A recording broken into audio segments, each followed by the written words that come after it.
Vous avez 2 minutes, je vais vous parler de l'expatriation et comment l'anticiper.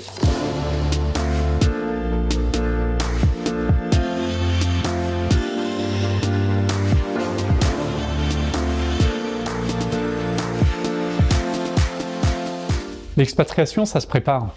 Vérifiez dans un premier temps que votre banque est capable de vous accompagner.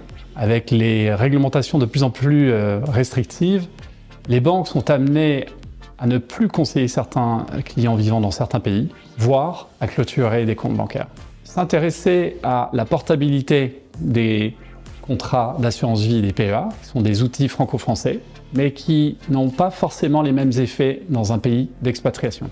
Enfin, réaliser un diagnostic patrimonial, c'est le cas notamment de la détention de l'immobilier, qui peut être en démembrement ou la détention de SCPI, de fonds d'investissement tels que les OPC ou l'assurance vie, pour s'assurer que tout fonctionne dans le pays d'expatriation. Les points de vigilance, il y en a beaucoup, mais j'en retiendrai 3. Le premier, c'est de s'assurer qu'il y a une convention fiscale internationale entre la France et le pays d'expatriation et qui permet d'éviter les doubles impositions. Le deuxième point, c'est de vérifier s'il y a un exit tax à payer. C'est le cas notamment pour certains pays lorsqu'on s'expatrie hors Union européenne.